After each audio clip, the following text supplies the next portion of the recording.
What's something curious or different about your culture? Jot it down in the comments below so we can discover and learn more about one another. Hello my DMs, welcome to this episode of How to Be a Great GM. My name is Guy and today we are looking at step 3 on our homebrew world creation process, on our journey. Now there are only 5 steps in total, so we're kind of nearly there, and to be honest with you, step 3 is the last time that we're really going to be drawing stuff on our map. If you remember last week, we drew the map. Now, very simply drew the map too. It's a very ugly map, I must admit. But it's the beginnings. It's the foundation. We're not yet finished with that map, so there's no point in putting in a huge amount of effort initially. We just need to know roughly where things are. And there's a reason for that. When we come to Civilisations, it's going to become very, very apparent. Before we do that, though, hit that like button or the subscribe button so you can get, help build the channel and become part of something much bigger than all of us, which we already very much are, I have to say, and I appreciate that. Anyway, so before we jump into it, here are our sponsors.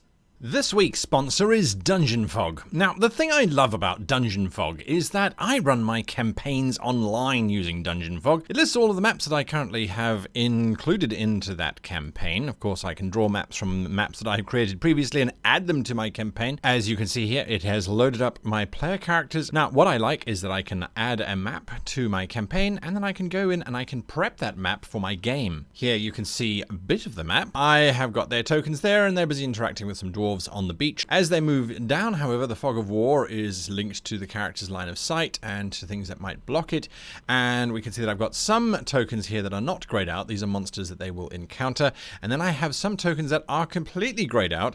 Only I can see them. The players, when they move over them, they will not see them. It's a really interactive kind of way of having your maps come alive while still making use of the power of Dungeon Fog. And I have to say, I use them every week. Maybe it's me, but it's such a pleasure to use. That's it. Right. Civilisations. So, bing! Here is me busy filling in the map that we drew last week with the nations. I like to delineate national borders. You know, I like to delineate national borders. National borders. So I will go through and I will just start earmarking out spaces that could be different nations, kingdoms, empires, etc., etc., etc. How do I do that? Well, generally speaking, we define our borders by giant mountain ranges that we can't cross or don't want to cross, or rivers. They make really useful natural borders. There are times when there is just nothing around and then it's just a straight line. That's what we have to live with. So what I do is I go around the map and I look for mountain ranges and rivers that can start to create these shapes of these kingdoms.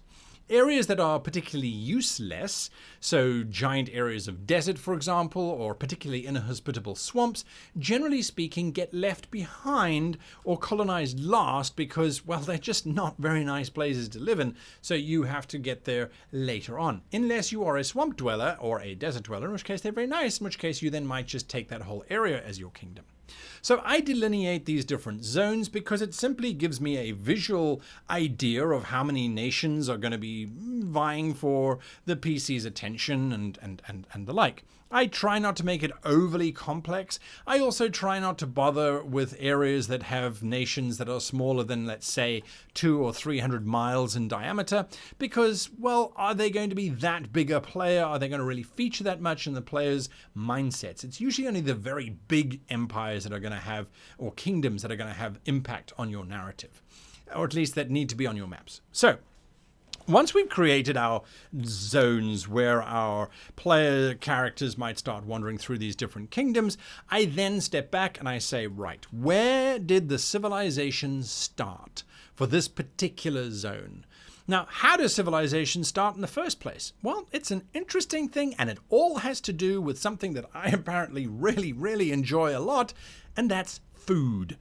Nations need food, but they don't just need food, they need sustainable food. That's the big thing here. So hunter-gatherers have sustainable food. When you look at South America or North America or for that matter Africa, a lot of the tribes, the hunter-gatherers, are still in existence to this day simply because nothing has changed. There are small groups of people who manage to survive off of the land. In order to have a civilization, though, in terms of building giant monuments and having slaves and empires and kingdoms and things, you need to have sustainable food. Food that you can control the production of and that you can make sure happens on a regular basis so that no one starves to death. We know what happens when we run out of food. Literally, in the 6 case studies that I read, of the many, 6 of them turned to cannibalism as opposed to anything else. When they ran out of food, they just started eating each other. And that's an interesting space. That's an apocalyptic kind of event that we really hope doesn't ever happen, but it certainly has happened in the past. It allows us to draw on that. So food is very important. This means that when we start looking at where would our first city be, it needs to be in a place where there is lots of food and there is also good accessibility. Now, accessibility generally comes from being on the coast or being on rivers. And if you look at our own real-world existence, most of our major capitals and large cities are on rivers and on the coast. So there's a reason for that. It means that we can get our food in quickly, we can get our food out quickly, and we can trade with everybody who's around us, because that is exactly what we need to do to grow our kingdom even more. So I will place down my first city at a river junction, preferably a river on the coast, for example. That's going to be an even bigger kind of city. So I will then work out where my cities are, and generally speaking, I will place cities about 1 to 2 to 3 days apart from each other. Maybe more if the world is particularly large, but generally never less. There's a reason for that. Once we've created our city, we need to think about the towns that will then service that city. And you think about it as a radiant diagram. So the city is at the very center. Then around that city, generally speaking, within a day's travel, you will find the little towns. Now, these are smaller entities. They don't necessarily have to be on rivers. They don't have to be so accessible necessarily, but they do need to be in particularly useful spots for trade, for transport, or for growing crops. From those towns, then further out, you get the little hamlets and the little villages, which then supply the workforce for the towns and for the farming fields and for the lands around that. So you have this wonderful radiant step of city, town, and then village. And then right next to it, village, town, city. And so that's how you can then populate your map in a very populous kind of kingdom. In a kingdom that's not particularly populous, you would take out the town or you would take out the village and you might create an even bigger space. So it's 1 day's ride to the nearest town, 2 days' ride to the nearest village, depending on how convoluted you want it to go. How do we know how to do this? Well, that comes simply down to transportation. We need to be able to move around our kingdom. That could be on the rivers themselves. It could be by air if you're in a fantasy environment.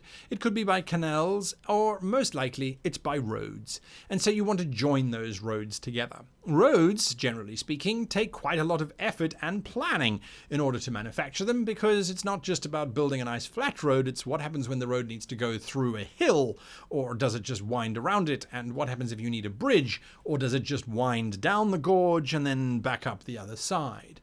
So roads are very, very important. The Romans knew how important the roads were, to the point that we still travel on roads that they built 2,000 years ago. When you have a kingdom that doesn't have a particularly strong infrastructure, you have less roads. Ironically, roads actually hinder a country's progression a lot more than we would think. The more roads you have, the faster and easier it is to move troops around your kingdom. So if your kingdom or civilization is particularly worried about war, they're going to have a lot more roads. You want to be able to move your troops really, really quickly to any point on your border, and that means having lots of roads.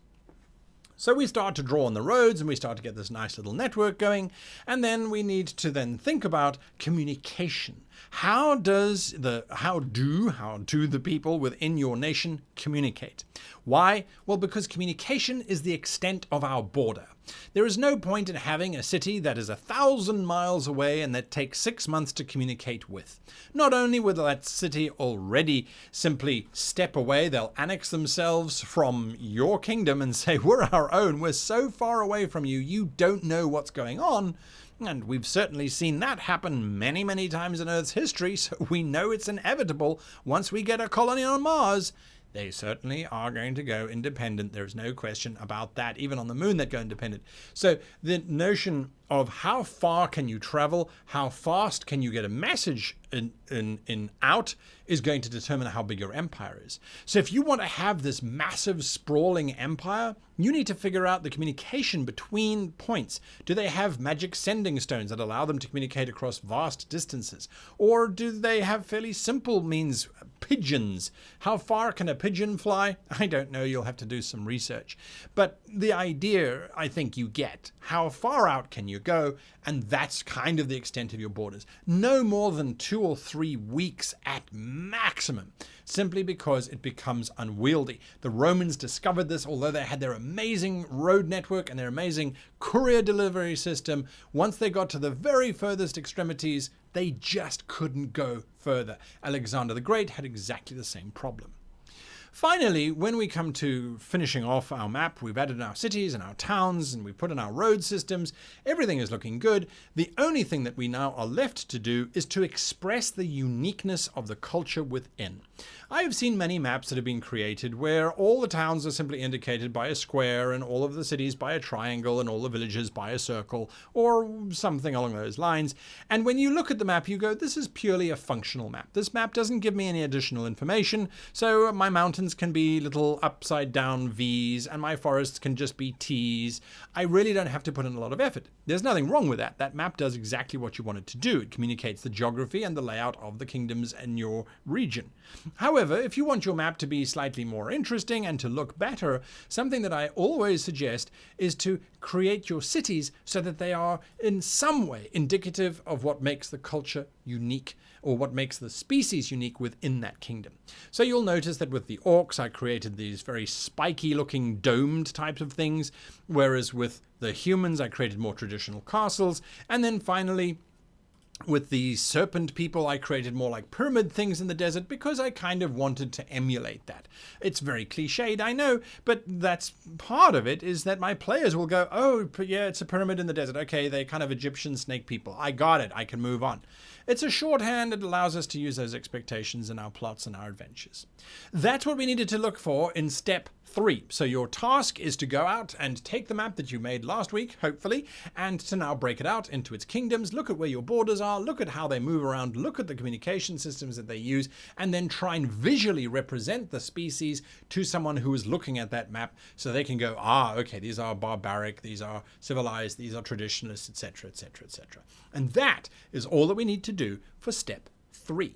Next week, we look at step 4, which is a little bit of a different approach to what we have been doing so far. We're not going to be making anything. We're now going to be exploring what we have made. I look forward to that. A massive thank you to our sponsor for bringing this episode to you, to all of our Patreons who are making this channel possible. I really do thank each and every single one of you. And of course, to you for watching all the way through until the very end. Until next week, I wish you and yours the very happiest of gaming.